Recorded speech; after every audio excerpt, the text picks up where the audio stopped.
네, 인사하겠습니다. 마라나타.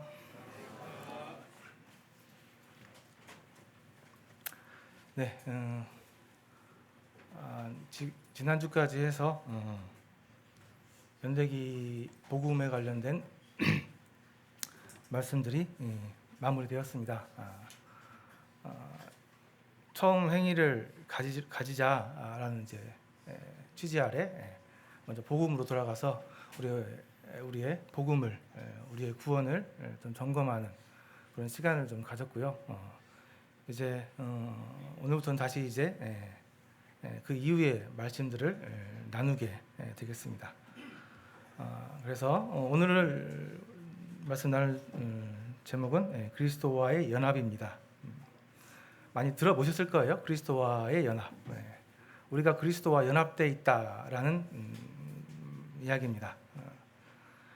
그리스도인들이 구원받은 이후에 이제 그리스도와 연합해서 새로운 생명으로 새로운 삶을 살아가게 된다라는 거고요. 그 살아가는 원리가 이 그리스도와의 연합입니다. 그래서 이 그리스도와의 연합은 우리 삶에 굉장히 중요한 원리 또 출발이 되겠고요. 마지막까지 이 그리스도와의 연합의 원리 안에서 우리가 살아가야지 우리가 하나님 앞에서 바르게 살아가는 것이 되겠습니다. 그래서 그리스도와 연합이 무엇인지 좀 말씀을 좀 나누고 교제하도록 하겠습니다. 먼저 사진 보시면요, 큰 문이 있고 좁은 문이 있습니다. 어떤 문으로 들어가고 싶으신가요? 네. 애매하시죠? 그냥 큰 문으로 들어가야 맞는데 들은 게 있어서 좁은 문으로 가야 될 것 같고 그러죠? 자, 넓은 길이 있고 좁은 길이 있습니다. 제가 어젯밤에 사진을 골라놓고 보니까 별로 안 좁더라고요. 근데 좁은 길이에요. 큰 넓은 길은 많은 사람들이 가고 좁은 길은 적은 사람들이 갑니다. 마태복음 7장에 보니까 좁은 문으로 들어가라.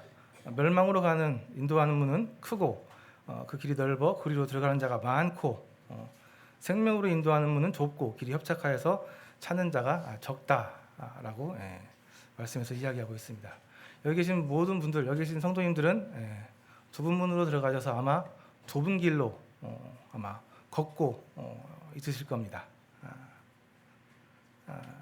말씀해 보니까 그 좁은 문, 좁은 길이 생명으로 인도하는 문이고 길이라고 말씀하고 있습니다. 오늘 말씀을 드리지만 이 원리는 우리에게 이런 원리로 살아갈 수 있는 자격을 주신 그 은혜에 대한 감사, 또 이 좁은 길을 가는 성도로서의 자부심, 영광, 이러한 좀 마음을 가지시고 우리가 이 길을 좁고 힘들고 어렵지만 자부심을 가지고 갈 수 있다, 살아갈 수 있다라는 부분의 차원에서 말씀이 나눠지게 될 것 같은데요.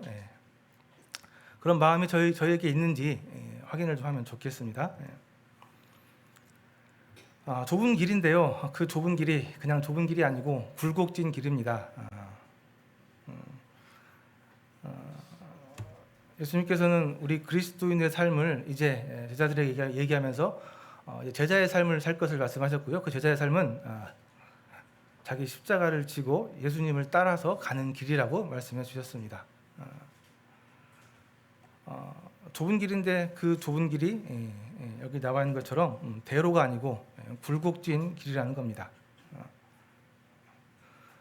누구나 이런 넓은 길, 평탄한 길 가고 싶죠. 소위 꽃길이라고 얘기하는데 누구나 이런 길을 가고 싶어 합니다. 그러나 아까 말씀에서 보신 것처럼 하나님께서 우리에게 말씀하신 그리스도의 삶은 좁은 문을 통과해서 좁은 길을 가는 이런 잘 뻗은 평탄한 길이 아닌 높고 낮은 또 좁은 구불구불한 이러한 굴곡진 고갯길이라는 겁니다. 차를 타고 운전하게 가신다고 하시면 어떤 도로를 달리고 싶으세요? 어떤 도로를 달리고 싶으세요? 저는 개인적으로 굴곡진 길이 좋습니다. 이 평탄한 길은 재미가 없어요. 그냥 달리면 되거든요. 잠아요. 재미가 없고요. 굴곡진 길은 재미가 있습니다. 무슨 말이냐면 우리 인생에 사건, 사고, 이야기가 있다는 얘기입니다. 그냥 평탄한 길이 아니고 평탄한 삶이 아니고 그리스도의 삶 가운데서는 항상 사건이 있고 사고가 있고 이런 사건들 가운데 이야기, 스토리가 있다는 겁니다. 하나님께서는 그리스도인들의 삶 앞에 이러한 평탄한 길을 놓지 않으시고 사건과 사고 이런 것들을 통해서 그리스도인 삶 가운데 이야기를 만들어 갑니다. 그 이야기 속에 희노애락이 있고 배움이 있고 교훈이 있고 깨달음이 있고 그런 이야기 가운데 관계가 형성이 되고 또 우리가 이해하기 어려운 부분에 대한 이해들이 있다는 겁니다. 하나님께서는 이 땅에서의 우리 그리스도의 삶을 이런 길로 끝까지 이끌어 가신다는 겁니다. 물론 우리가 지금 이런 길을 살고 있기 때문에 이 길이 만만치 않고 외롭고 때로는 너무 고통스럽고 포기하고 싶은 그런 순간이 있다는 것도 사실입니다. 또 이러한 길 가운데 하나님께서 우리에게 말씀해 주시는 것은 내가 그거 다 해결해 줄게, 내가 너 그거 다 치워줄게, 이런 건 아니죠. 가만히 보면 하나님께서 우리 함께 하신다고 하지만 끝까지 함께 하시지만 그렇게 적극적으로 도와주시지는 않습니다. 그 이유는 그렇습니다. 우리에게 이야기를 만들어야 하기 때문에 그렇습니다. 사건이 생기고 사건이 전개돼서 위기가 생기고 극한에 다다라서 그 얘기가 인도하신 가운데 정리가 되고 마무리되는 이러한 굴곡진 이야기들, 사건들이 우리 삶 가운데 하나님께서 우리에게 허락하신 삶입니다. 다행인 것은 하나님께서 우리와 계속 끝까지, 처음부터 끝까지 함께 해주신다고 하셨습니다. 적극적으로 나서서 도와주시지는 않지만 그 길 가운데서 우리를 바른 길로 인도해 가시고 또 때에 따라서 맞게 개입하셔서 필요한 것들을 채워주시고 또 도와주신다는 하나님의 약속입니다. 우리 그리스도인의 삶은 이러한 삶인 것을 경험을 통해서 다들 알고 경험하고 계시죠. 그래서 이러한 그리스도의 삶이 시작되는 것이 구원받은 이후의 삶입니다. 그래서 구원받은 이후에 이러한 삶이 우리에게 시작되는데 하나님께서 어떻게 우리와 항상 함께 하실 수 있는가에 대한 그 원리, 어떻게 하나님께서 우리와 함께 처음부터 끝까지 함께 하시는가, 함께 하시면서 우리의 삶을 변화시켜 나가시고 발전시켜 나가시고 또 하나님께서 원하시는 모습으로 이끌어 나가시는가, 어떻게 그렇게 하시는가에 대한 대답이 그리스도와의 연합입니다. 하나님께서 우리와 연합하셔서 우리 안에 들어오시고 우리가 하나님 앞에 들어가서 하나님과 예수님과 우리가 하나가 되어서 이 땅의 삶을 함께 살아가게 되는 겁니다. 그래서 그리스도와 연합은 포도나무의 가지로 이렇게 비유를 많이 합니다. 내 안에 거하라, 내가 너희 안에 거하리라. 가지가 포도나무에 붙어 있지 아니하면 스스로 맺을 수 없는 것 같이 너희도 내 안에 있지 아니하면 그러하리라.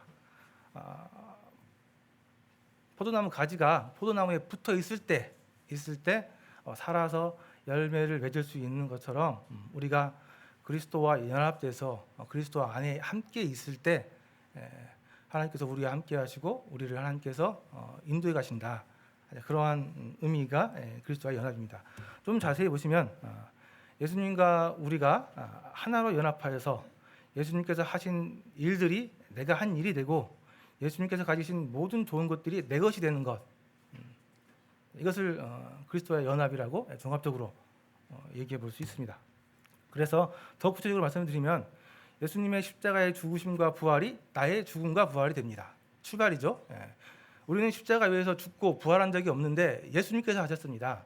예수님께서 오래전에 십자가에서 죽으시고 부활하셨는데 우리는 그 예수님과 연합해서 하나가 되어서 그 예수님의 십자가의 죽으심과 부활이 우리의 죽으심과 부활이 됩니다.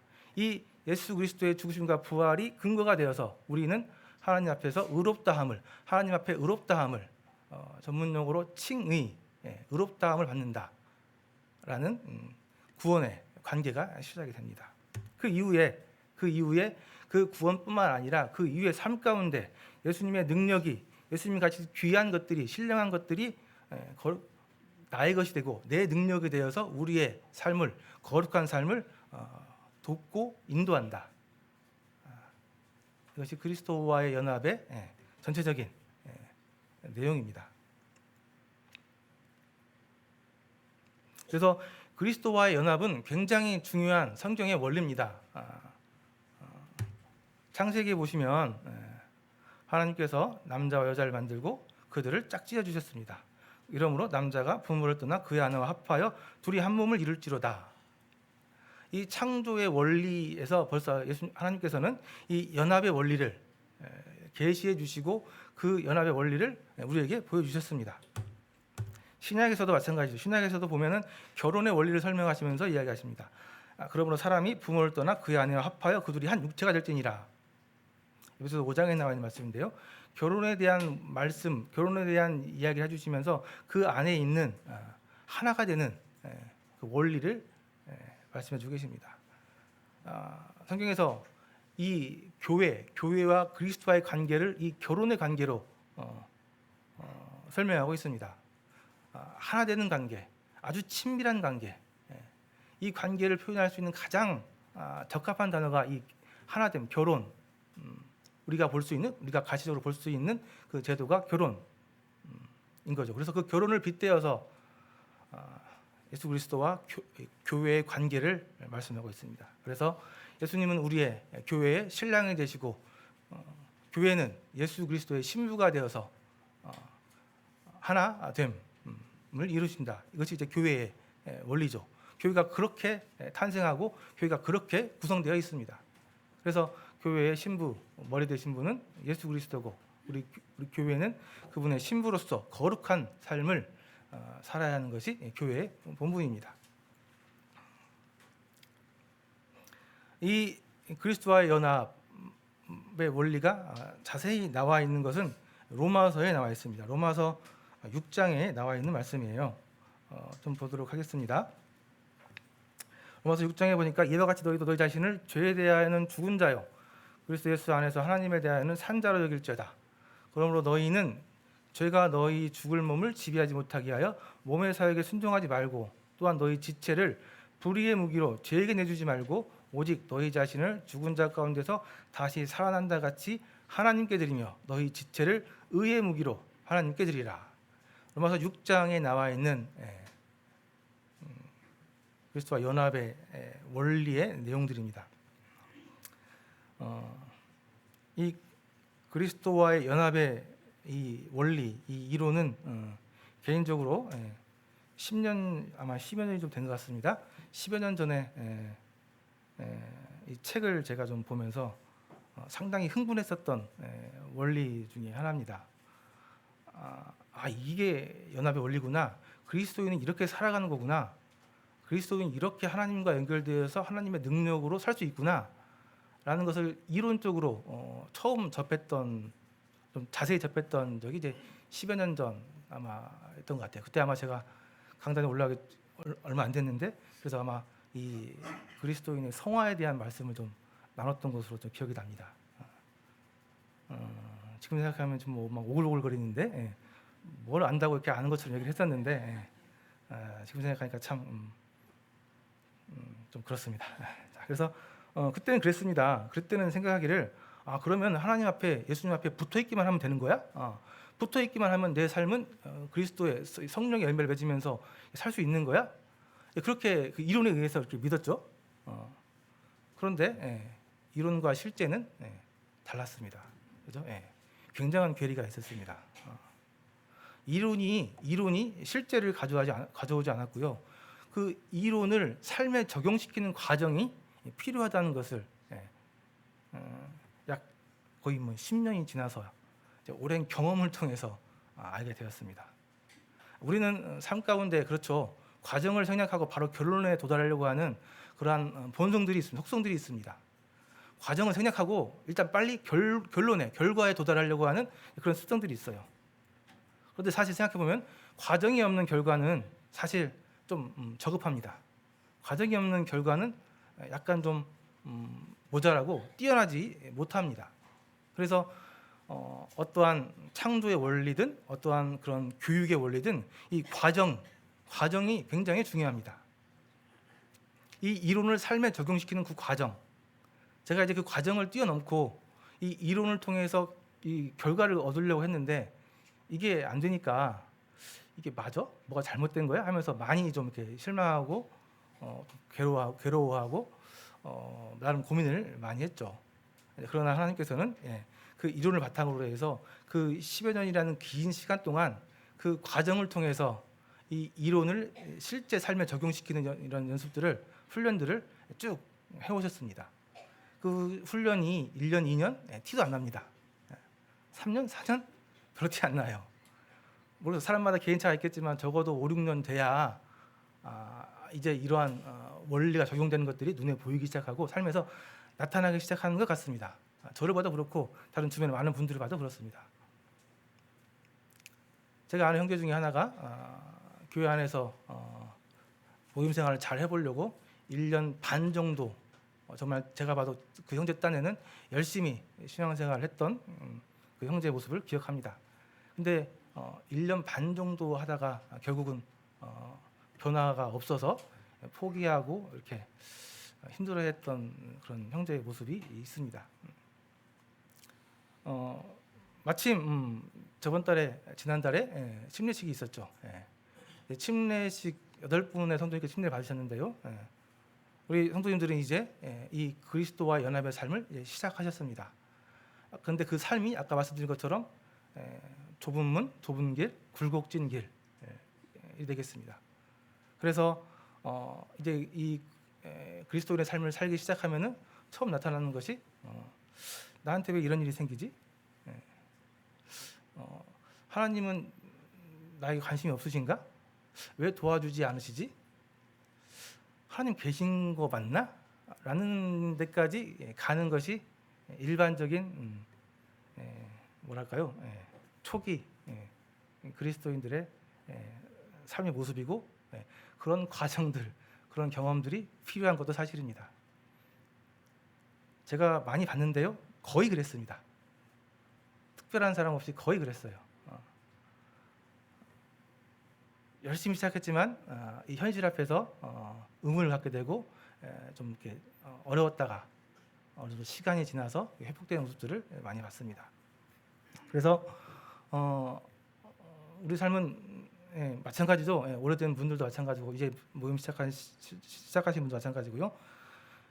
이 훈련의 과정, 성장의 과정은 굉장히 길고도 고통스러울 수 있습니다. 제가 옛날에 이 명품 도마에 대해서 말씀을 좀 드린 것 같은데요. 하나님께서 일하시는 원리가 그렇습니다.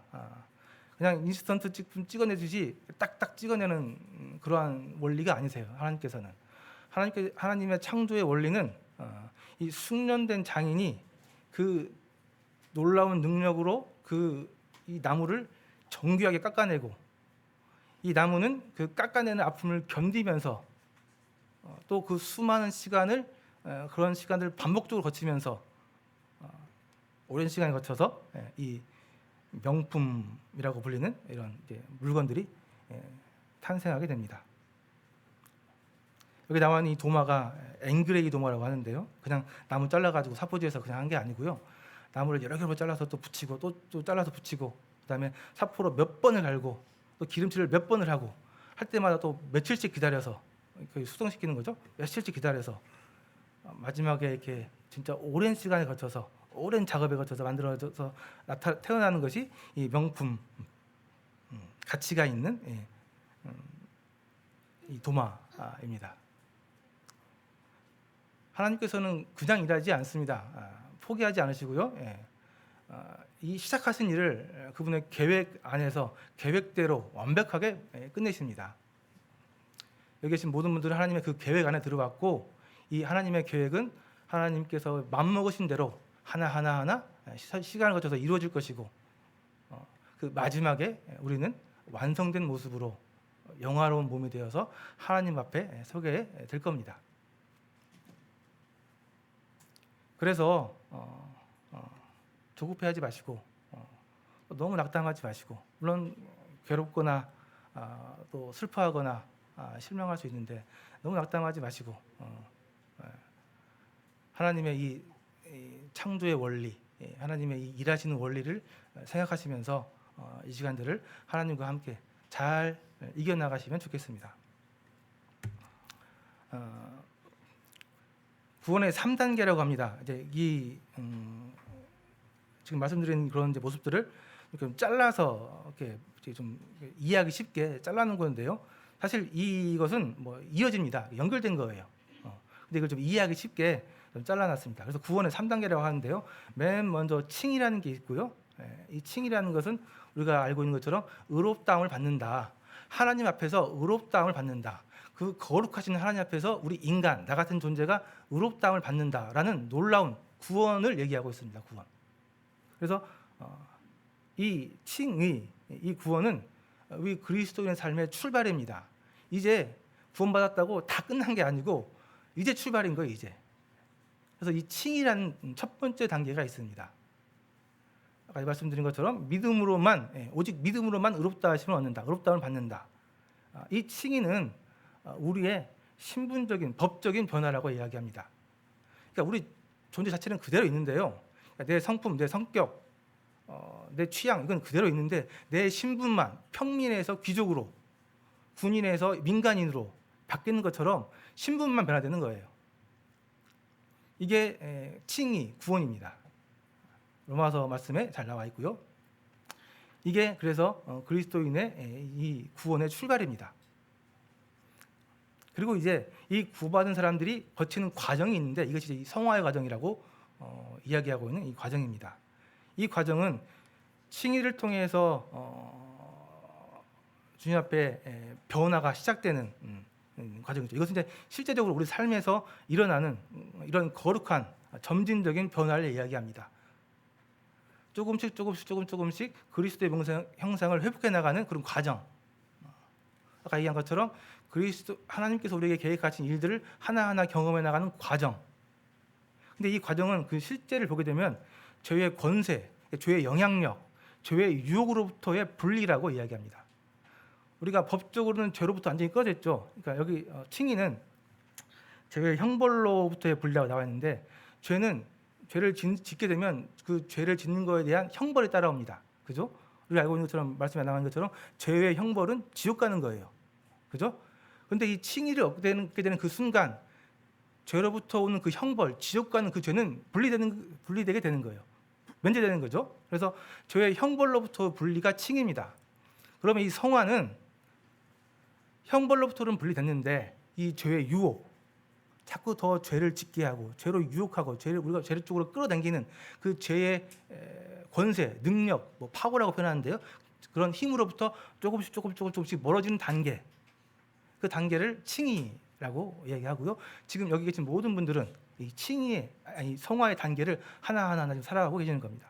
그런 과정들 가운데 좌절하기도 하시고 넘어지기도 하시고 실망하기도 하시고 그러다 다시 회복되시고 다시 또 그 길을 가시고 하는 일들이 삶 가운데 쭉 이루어지는 거죠. 그래서 이 성화의 길이 끝나는 과정이 영화의 단계입니다. 이것은 완성의 단계라고 하는데요. 우리가 이 영화의 단계는 예수 그리스도께서 다시 오시겠다고 하셨잖아요. 그분께서 이제 오셔가지고 우리가 그분 앞에서 새로운 변화된 몸으로 서게 될 때, 그때 우리의 구원은 완벽하게 완성되는 겁니다. 그러니까 이 영화는 완성이죠. 주와 같은 모습으로 변화된다고 말씀에 나와 있습니다. 구원은 최종적인 완성이고요. 이때는 이제 죄로부터 완전히 분리되는 겁니다. 죄를 짓고 싶어도 지을 수 없는 단계. 이게 영화의 단계입니다. 그래서 거기 계신 모든 분들은 이 칭의와 영화의 중간 단계, 성화의 과정들을 하나하나 지금 같이 걸어가고 있는 것이고요. 이 성화의 과정 가운데서도 예수님께서 우리와 함께 하시겠다라는 것이 그리스도와 연합의 원리의 또 확장의 개념입니다. 이것을 주장하신 분이 사도 바울 형제님이시죠. 이신칭이 믿음으로써 의롭다함을 얻는다. 로마서의 주제죠. 사도 바울 형제님께서 말씀하신 이신칭이 오직 믿음으로만 의롭다함을 얻는다. 이신칭이 그 당시 때 사도 바울 형제님께서 예수님으로부터 계시를 받아서 말씀해 주신 이 이신칭이 오직 믿음으로만 의롭다함을 얻는다는 이 원리, 이 복음은 굉장히 아주 특이한 복음이었습니다. 그 당시 때만 하더라도 많은 유대인들은 율법을 지켜서 하나님의 의에 도달하기 위해서 굉장히 경건한 삶을 살았습니다. 대표적인 사람들이 바리새인들이죠. 그 수많은 율법을 다 하나씩 지켜가면서 경건하게 살았던 사람들, 그런 사람들이 있었고요. 그럼에도 불구하고 대부분의 백성들은 그런 거 지킬 엄두도 못 내고 그 단계에, 의롭다함의 단계에 다다를 엄두도 못 내고 살고 있는 상황 가운데서 이 예수님께서 전하신 이 믿음으로만 얻는 복음, 이 이신칭이, 이것을 또 정리한 이 사도 바울의 이 이신칭의 복음은 굉장히 정말 아주 특별한 거였습니다. 그래서 수많은 백성들, 그 의에 도달하는 거에 실패한 그 백성들은 정말 기쁨으로 이 이신칭의를 받아들여서 아주 기쁨 가운데 있었습니다. 또 이신칭의를 통해서 구원을 받았으니까요. 이게 얼마나 많은 그 힘없는 능력이 없는 이런 사람들이 좋아했겠습니까? 내 능력이나 내 행위 전 상관없이 예수님을 믿는 그 믿음만으로 구원받을 수 있다는 것이. 그런데 반면 이 이신칭이라는 이 복음이 바리새인들에게는 도저히 용납될 수 없는 복음이었습니다. 성경에 나와 있는 것처럼 멸망하는 자들에게는 십자가의 도가 미련한 것이라고 표현되어 있죠. 그런 것처럼 이 바리새인들에게는, 율법을 지키면서 살아갔던 이 바리새인들에게는 도저히 받아들일 수 없는 이단의 복음이었습니다. 아니 어떻게 아무것도 안 하고 그냥 공짜로 용납이 안 되는 거죠. 내가 지금까지 살아온 게 있는데, 내가 지금 한 게 있는데. 그래서 이 사도 바울의 이 복음은 이런 권력자들, 이런 바리새인들로부터 엄청난 공격을 많이 받았습니다. 그래서 그 바리새인들이, 그 율법주의자들이 공격하는 내용이 그렇습니다. 이 바울의 복음은 사람들의 범죄를 조장한다. 왜? 행위가 상관이 없다고 하니까. 원래 나쁜 짓을 하면은 거기에 벌 받아야 되는데 이 행위가 상관없다는 거예요. 행위에 상관없이 구원을 받는다는 거예요. 그러니까 이 율법자들이 생각하기에 이 복음은 정말 잘못된 이단이다. 오히려 행위에 상관없다고 하기 때문에 막 살게 하는, 죄를 막 짓게 하는 그러한 부작용을 일으킨다 라는 것으로 공격을 했습니다. 일리가 있죠. 일리가 있습니다. 이 바울의 복음은 굉장히 잘못된 건데, 이 복음은 사람들이 더 죄를 짓게 만들어. 이게 율법자들의 공격이었습니다. 그래서 제가 이런 율법주의자들의 공격에 대한 답변으로 한 내용이 로마서 6장에 나와 있는 내용입니다. 그래서 로마서를 보게 되면 1장부터 5장까지는 오직 믿음으로만 얻게 되는 구원에 대한 설명이 나오고요. 6장에 갑자기 그런즉 우리가 무슨 말을 하리요? 은혜를 더하게 하려고 죄에 거하겠느냐? 이 말이 그거든요. 그러니까 은혜에 더하기 위해서, 은혜를 갖기 위해서 죄에 거하겠느냐? 이건 말도 안 된다는 얘기죠. 이 율법자들의 공격에 대해서 얘기하는 부분이 이 로마서 6장의 내용입니다. 그래서 이 율법주의자들의 이 바울의 복음에 대한 공격은 사실 어떻게 보면 정말 말도 안 되는 이야기지만 또 어떻게 보면은 일리가 있는 그런 이야기입니다. 근데 사실 이 율법주의자들의 이 공격은 이 은혜의 구원, 믿음으로만 얻는 이 구원이 칭의만 이루고 그 이후에 성화의 삶에는 영향을 미치지 못한다라고 오해한 거에 대해서 나온 그런 주장이에요. 이 율법주의자들은 이 사도 바울이 전하는 은혜의 복음이 이 안전한 지위, 칭의만 갖게 한다라고 생각한 거예요. 그러나 사실 이 사도 바울이 전한 이 그리스도와 연함을 통한 그 사도 바울의 복음은 그 은혜의 복음은 우리의 치기뿐만 아니라 그리스도인의 성화에, 그러니까 제자도의 삶에도 많은 영향을 미치고 있다. 이제 그 부분을 설명하는 것이 요한복음 로마서 6장에 나와 있는 내용입니다. 그래서 사실 이 율법주의자들은 하나님의 은혜의 복음을 사실 아주 능력이 없는, 단지 그냥 지위만 주는 값싼 은혜로 취급한 거죠. 그래서 이 율법주의자들이 정말 어려웠던 게 뭐냐면은 값없이 주어지는 것, 대가 없이 주어지는 것, 이것이 정말 받아들이기 힘들었던 거예요. 값없이 주어지는 이 귀함의 가치에 대해서 오해한 거죠. 이것은 잘 보시면 오늘날도 마찬가지입니다. 구원을 받는데 이 공짜로 값없이 받는다는 것 때문에 이걸 못 받아들이는 분들이 너무나 많이 계세요. 잘 생각해 보십시오.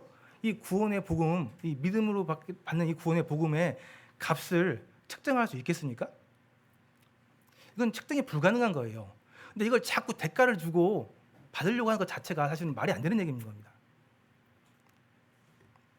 그래서 사실은 결국 이 율법주의자들의 잘못은 이 하나님의 은혜의 복음의 가치를 잘 모르고 했던 말들이 되는 거죠.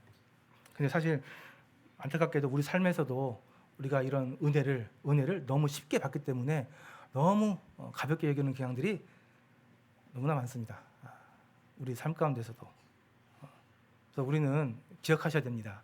이 우리가 값없이 받은 이 은혜, 이 귀한 하나님의 은혜는 그만큼 가치가 없는 것이 아니고 오히려 우리의 세상에 가진 어떤 걸로 책정할 수 없는 그런 큰 가치를 가진 귀한 그런 은혜라는 것에 대해서 잊으시면 안 되겠습니다.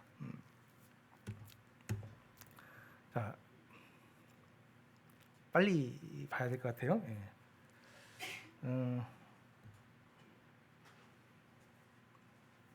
아무래도 시간이 좀 빨리 하고요. 혹시 이제 좀 부족한 부분은 다다음 주 수요일 날 제가 말씀이니까요. 좀 이어서 좀 하도록 해야 될 것 같습니다. 자, 그럴 수 없다. 그럴 수 없느니라 죄에 대하여 죽은 우리가 어찌 그 가운데 살리요? 은혜를 더하려고 죄에 거하겠느냐? 말도 안 된다. 그럴 수 없다. 우리는 죄에 대해서 죽었다. 기억하십시오. 우리는 죄에 대해서 죽었습니다. 우리는 죄에 대해서 죽었기 때문에 우리는 죄 가운데 살 수 없다. 이게 바울의 논리예요. 그럼 우리는 어떻게 죄에 대해서 죽었느냐? 우리는 예수 그리스도의 죽으심과 연합해서 우리도 죄에 대해서 죽은 것이다. 아까 말씀드렸죠. 우리가 예수 그리스도와 연합되면서 예수 그리스도의 죽음과 부활에 우리가 동참한다. 이 예수 그리스도의 죽음과 부활에 동참해서 죄에 대해서 죽은 이것을 가시적으로 보여주는 것이 침례가 되겠습니다. 그래서 이 침례는 굉장히 중요한 예식입니다. 우리 교회에서 예식을 지키고 있는 예식이 두 가지가 있는데, 한 가지는 매주 아침에 하고 있는 성만찬. 이것도 주님의 죽으심과 부활을 상징하는 떡과 잔을 가지고 기리는 거고요.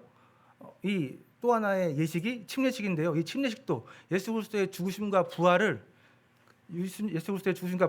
내가 동참했다라는 것을 아주 가시적으로 보여주는 굉장히 중요한 예식의 하나입니다. 그래서 우리가 어떻게 죄에 대해서 죽었느냐? 우리는 예수 그리스도의 죽음과 합해서 그것을 보여주는 침례를 통해서도 우리가 죽은 것에 대해서 볼 수 있다. 그러므로 이제 이 예수님의 연합한 죽음의 의미를 확장하는데요. 우리가 그리스도와 연합해 죽고 장사된 목적은 새 생명으로 부활하기 위함이다라는 겁니다. 우리가 예수 그리스도와 연합해서 죽었는데요. 죽은 목적은 죽는 것이 목적이 아니고 죽은 이후에 새 생명으로 부활하기 위한 목적이다. 여기서 이야기하고 있는 이 새 생명은 우리가 하나님의 영광과 거룩을 이룰 수 있게 도와주는 또 그 근원이 되는 자원을 이야기합니다. 그러면 우리가 그의 죽으심과 합하여 세례를 받음으로 그와 함께 장사되었나니 이는 아버지의 영광을 말미암아 그리스도를 죽은 자가 살리신 것 같이 우리도 또한 새 생명 가운데서 행하게 하려 함이라. 기억하십시오.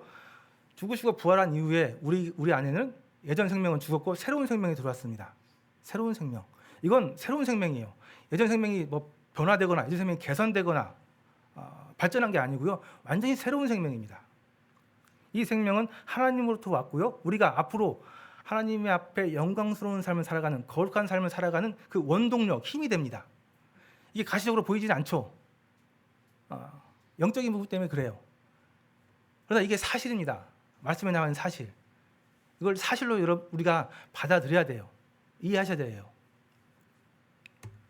그래서 이 새 생명은 옛 생명과 다릅니다. 우리 옛 생명, 우리 십자가에서 우리 예수님께서 돌아가실 때 예수님과 함께 죽은 그 옛 생명은 우리가 갖고 있었던 아담 안의 생명이고요. 이 새롭게 더해진 생명은 예수 그리스도께서 부활하실 때 나타나신 그 새로운 생명, 그리스도 안의 생명이고요.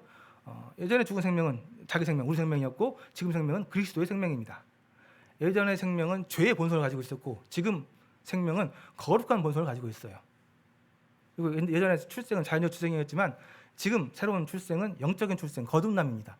구분하셔야 되고요. 중요한 것은 우리가 가지고 있는 이 새 생명이 내 생명이 아니고 하나님으로부터 온 새 생명, 능력의 새 생명, 또 거룩한 걸 따르는 본성이라는 겁니다. 그러니까 우리 안에 있는 새 생명이 뭔가, 어떤 생명인가, 무슨 일을 하는 생명인가에 대한 정확한 인식이 있어야 되고, 그런 인식을 바탕으로 해서 우리의 삶을 그 생명에 내어줄 때 우리가 거룩한 삶을 살아갈 수 있게 되는 것이 하나님의 원리입니다.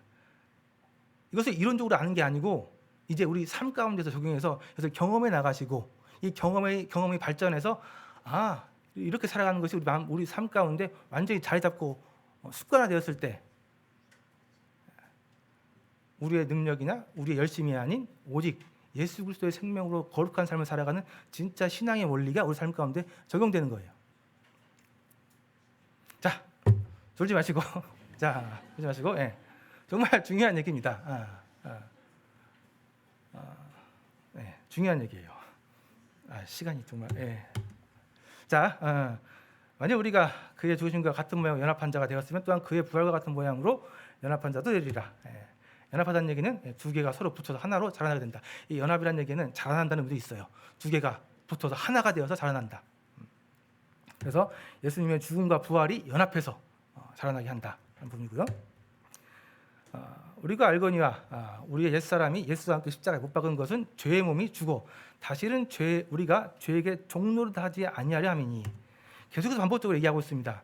우리가 십자가 위에서 예수님과 함께 못 박혀 우리의 옛사람, 옛 몸이 죽은 것은 새로운 생명을 갖게 하고 하나님에 대해서 살게 하고 더 이상 죄에게 종노릇하지 않게 하기 위함이다. 계속해서 이 똑같은 얘기들을 반복해서 얘기하고 있습니다.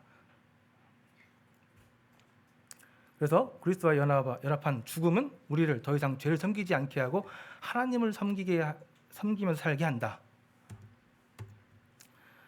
이는 죽은 자가 죄에서 벗어나 의롭다 하심을 얻었음이니라. 그래서 우리가 죄에 종노릇하지 않는 이유는 사실 또 반복적인 이야기인데요. 죄에서 벗어나서 의롭게 되었기 때문이다. 죄에서 벗어나서 의롭게 되었다. 의롭게 되었다는 얘기는 원어의 뜻을 보게 되면 자유롭게 풀어주다, 해방해주다라는 의미가 있어요. 그러니까 죄로부터 자유롭게 되어졌다, 해방시켜졌다는 겁니다. 이 자유롭게 되어지고 해방되었다는 것을 우리가 잊고 살기 때문에, 잊어버리기 때문에 자꾸 그 죄에 끌려가는 거거든요. 근데 이걸 기억하셔야 되는 거예요. 우리는 더 이상 죄의 종로를 타는 그런 존재가 아니라는 겁니다. 만약 우리가 그리스도와 함께 죽었으면 또한 그와 함께 살 줄을 믿노니. 우리가 그리스도와 함께 죽은 목적은 또 얘기하지만 그리스도의 부활의 생명 가운데 살기 위함이다. 그래서 죽음 없이는 부활이 없죠. 그래서 죽음과의 연합을 넘어서 우리는 이제 부활의 연합으로 나아가고 있다. 십자가에 부활하신 그리스도의 그 생명이, 그 새로운 생명이 우리와 연합되어서 우리 안에 새로운 생명이 되었다.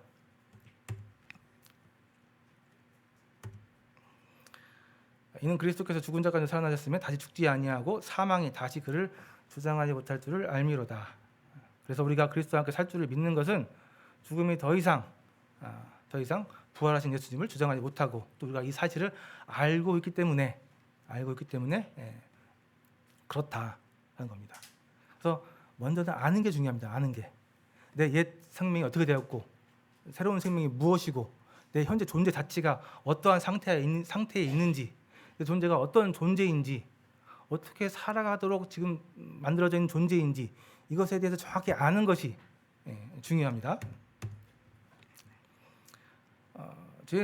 죄의 그의 죽으심은 죄에 대한 단번에 죽으시며 그가 살아계심은 하나님께 대하여 살아계십니다. 죄에 대해서 단번에 죽었다고 말씀하고 있는데요. 예전에 예수님이 한번 단번에 죽으셨죠. 이 단번이라는 말은 한 번으로, 딱 한 번으로 완전히 종결한다. 다시 반복될 필요가 없는 충분한 사역이다. 말씀에 보면 이 단번에 죽었다는 말씀이 너무나 많이 나와 있습니다. 그 한 번의 죽으심으로 충분하다는 얘기예요. 하나님께 대하여 살아있다. 이와 같이 너희도 너희 자신을 죄에 대하여 죽은 자요, 그래서 예수 안에서 하나님께 대하여는 살아있는 자로 여길지어다. 여기 보면 이제 여길지어다라는 말 나와 있습니다. 우리도 그리스도와 같이 죄에 대해서는 죽은 자고 하나님에 대해서는 산 자다. 이렇게 여겨라라고 얘기하고 있습니다. 이 여기라라는 말이 참 애매한 말이었습니다. 이 말씀 때문에 상당히 많이 괴롭고 막 헷갈리고 하는 경우가 있는데요. 헬라어로는 로기조마이라는 단어입니다. 잘 보시면요, 우리의 경험이 혹시 그렇다 하지 않더라도 하나님께서 이루신 사실이 그러함으로 그것이 사실이기 때문에 그 사실을 믿음으로 받아들여라. 우리는 십자가에서 죽고 부활한 적이 없어요. 우리는 그런 경험이 없습니다. 그러나 예수님께서 우리 대신 우리와 연합해서 십자가에 죽으시고 부활하셨고 하나님께서 그것을 우리에게 이루어진 일로 여겨주시겠다는 거예요. 하나님이 그렇게 해주시겠다는 겁니다. 그러면 우리는 그렇게 받아들이면 돼요. 근데 그 하나님의 그런 여겨주심을 우리가 믿지 못하고 못 믿겠어요. 나한테 이루어진 사실 아니기 때문에 못 믿겠습니다 하고 있는 것은 답답한 일인 거죠. 그래서 이 여기다라는 얘기는 아닌 것을 증거라고 우기는 게 아니고요, 자기 암시나 그런 게 아니라는 겁니다. 실제 이루어진 사실, 팩트를 그냥 믿음으로 내가 받아들이는 거예요. 다른 얘기로 하면 내 시야에는 분명히 죽음과 부활이 없었지 않습니까? 내 시야에는 그렇게 보이는데 하나님의 시야에는 예수님의 그것을 내가 한 것으로 인정해 주시겠다, 봐주시겠다라는 그 하나님의 시야를 우리가 나의 시야를 받아들여서 하나님의 시야로 바라봐야 된다. 그렇게 하라고 하는 것이 여기라라는 얘기입니다. 나중에 이 원리에 대해서는 조금 더 실예를 들어서 설명을 좀 더 드리도록 하겠습니다. 그래서 너희 지체를 이제 하나님 앞에 의의 무기로 드려라. 여기서 얘기하고 있는 저희 지체는 아마 도구로 사용될 수 있는 우리의 이제 지체의 기능이나 재능들 얘기하는 것 같고요. 우리의 몸을 하나님 앞에 제물로 드리라는 겁니다. 근데 우리 좀 착각할 수 있는 게 우리의 몸이기 때문에 우리 몸은 타락했어, 더럽혀졌어 이렇게 얘기하실 수 있는데요. 그렇지 않습니다. 우리의 몸은 굉장히 중립적이에요. 우리의 몸이 죄의 지배를 받을 때는 물론 타락한 불법의 도구지만 하나님 앞에 들어져서 하나님 앞에 다름받을 때는 우리는 의의 도구가 되는 겁니다. 그래서 우리 몸이 타락했다고 생각하는 것은 상당히 그런 영지주의적인 사상이에요. 그래서 우리 몸은 타락한 게 아닙니다. 중립적이에요. 어디 쪽에 붙어서 기능하고 있느냐에 따라서 달라지는 거예요. 그래서 여기에는 드리라, 우리의 지체를 하나님 앞에 드리라, 의의 무기로 드리라. 원어에는 이제 제사를 드리라는 표현인데요. 자, 그래서 이 6장의 가장 중요한 단어 3가지가 나옵니다. 아는 것, 여기는 것, 드리는 것, 이 3가지가 나옵니다. 이것을 좀 잘 기억해 주시면 좋겠습니다. 아는 것은요, 내가 그리스도와 연합되어서 그분과 함께 죽고 그분과 함께 살아났다는 것을 아는 거예요. 이 정확한 팩트, 사실을 아는 거예요. 그다음에 여기는 것은 이러한 사실에 근거해서 내가 죄에 대해서 죽고 이제는 의에 대해서 살아난 존재가 되었다라는 것을 사실로 받아들이는 거예요. 그 일이 나에게도 이루어졌다라고 사실로 내가 받아들이는 겁니다. 그 다음에 드림은 이러한 사실을 받아들이는 이 여김을 근거로 해서, 여김을 바탕으로 해서 실제로 내 삶을 이제 하나님 앞에 내어 드리는 겁니다. 이게 이제 적용하는 거죠. 이게 좀 쉽지 않죠. 이게 이제 시간이 좀 걸리는 겁니다. 이 이론은 알아요. 아는데 이제 실제 삶에서 나를 이제 하나님 앞에 의의 무기로 드리는 것이, 적용하는 것이 좀 훈련이 필요한 단계입니다. 그래서 구분하셔야 될 게 뭐냐면요, 이 올바른 신앙, 여기서 얘기하고 있는 알고 여기고 그걸 바탕으로 해서 하나님 앞에 드리는 올바른 신앙과 그냥 내 열심으로, 내 도덕적인 그런 열심으로 하는 그 선, 이것은 차이가 있습니다. 우리 삶 가운데 보면은 우리 그리스도인들만큼 사실 선하게 살고 있는 사람들이 없어요. 그렇죠? 굉장히 선하게 살아갑니다. 그렇죠?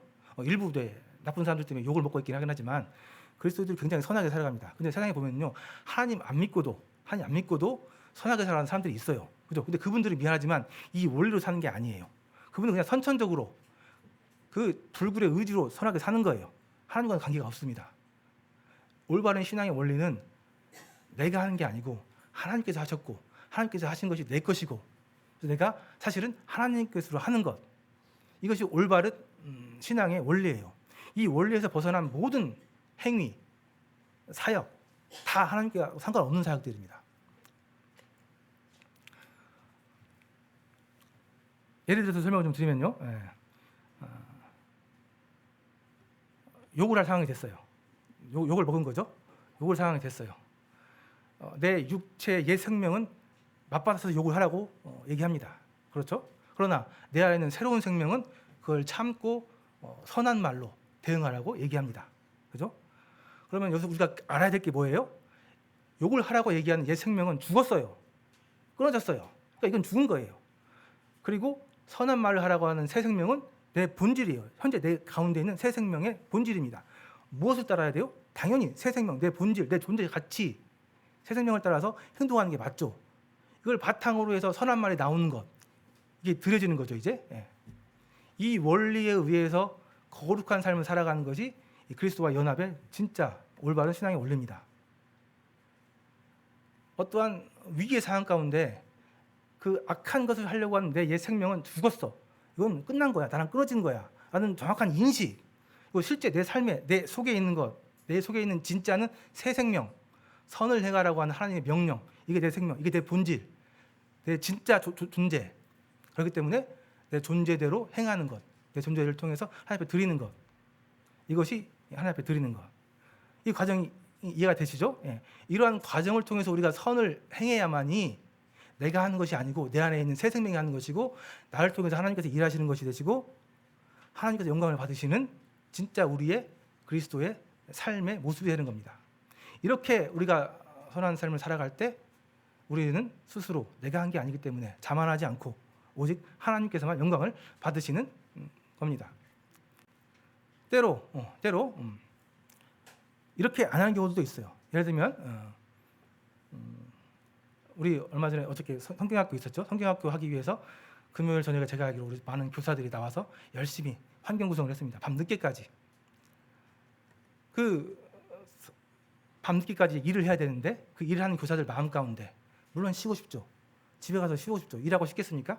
근데 그 마음 가운데 쉬고 싶은 이 일을 이렇게 다른 사람에게 내버려두고 쉬고 싶은, 무시해버리고 싶은 이 마음은 옛날 마음이잖아요. 옛날 죽은 생명의 본성이잖아요.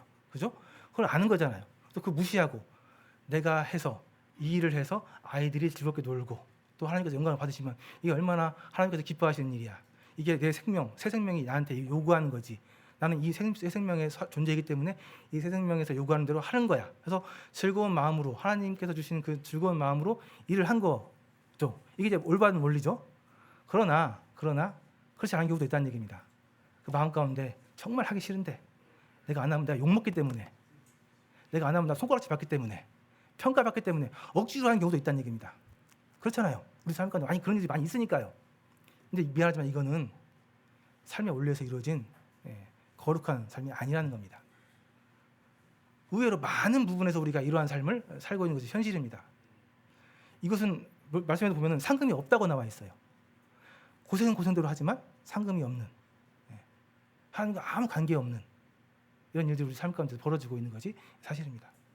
이러한 원리에 의해서 우리가 들여줄 때 우리가 생각하지도 못했던 그 새 생명의 힘, 능력이 나타나는 것이고, 우리의 모습이 하나하나 겸손하게 변해가는 것입니다.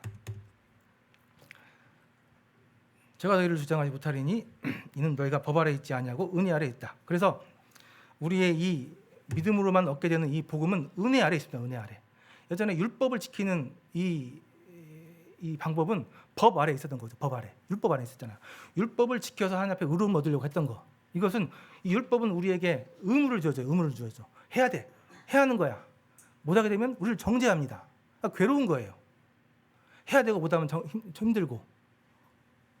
이것은 정말 괴로운 겁니다. 말씀에 보면 저주 아래 있다고 그래요. 그러나 은혜 아래서는 다릅니다. 우리는 하는 게 없습니다. 예수님께서 하시고 우리는 그 사역에 의지합니다.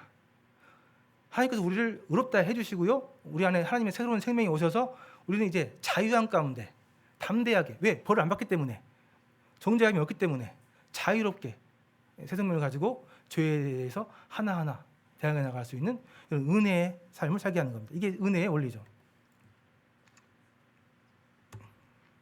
그래서 결론적으로 은혜는 죄를 조장하지 않는다. 오히려 죄를 금한다. 율법주의자들이 믿음으로만 구원받는 바울의 복음은 죄를 조장해, 죄에 빠지게 해. 이 말은 틀렸다. 오해한 거다라는 것이 이 요한 로마서 6장의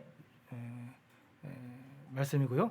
이 말씀 가운데 우리가 그리스도 안에서 그리스도와 연합의 원리로 살아가는 원리를 잘 설명하고 있습니다. 정리하겠습니다. 거룩한 삶을 살게 하는 예수 그리스도 연합의 원리는 우리의 옛사람은 그리스도와 함께 죽었고 그리스도와 함께 우리는 부활했다. 우리는 이제 그래서 죄에 대해서는 죽었고 하나님에 대해 새 생명으로 살아가게 되었다. 죄의 유혹을 따르려는 생각, 이 생각은 이미 죽은 옛 자아, 옛 욕구의 그런 영향인 것, 욕구의 그런 유혹인 것을 인식하고 무시해야 된다. 오히려 내 안에 있는 새 생명이신 예수 그리스도의 음성은 현재 내 본성이고 나기 때문에 이것을 내 본성으로 여기고 내 안에 있는 진짜 생명으로 여기고 그분 앞에 순종함으로 드린다. 이것이 원리입니다. 그래서 이제 내 안에 새 생명의 능력이 발현되고 이 능력이 경험을 통해서 시간을 통해서 하나하나 발전하면서 예수 그리스도의 거룩한 형상이 하나하나 회복되어져 가는 삶을 살게 된다. 그래서 중요한 것은 언제나 내가 누구인지를 기억해야 된다. 이러한 갈등의 관계에 있을 때, 위기의 상황에 있을 때 내가 누구인지를 기억하시기 바랍니다. 하나님께서 우리에게 물어보십니다. 얘야, 너는 네가 누군지 기억해야 돼. 너 누구냐? 하지만 하나님의 음성을 들어서 내가 누구인지 정확히 아시고 그 정확한 그런 사실 안에 우리를 죄 없는 자로 새 생명으로 여겨서 주님 앞에 드려서 하나님의 형상을 회복해 나가는 그런 거룩한 삶을 사실 수 있기를 소원합니다. 네, 그럼 이상 말씀 마치도록 하겠습니다. 감사합니다.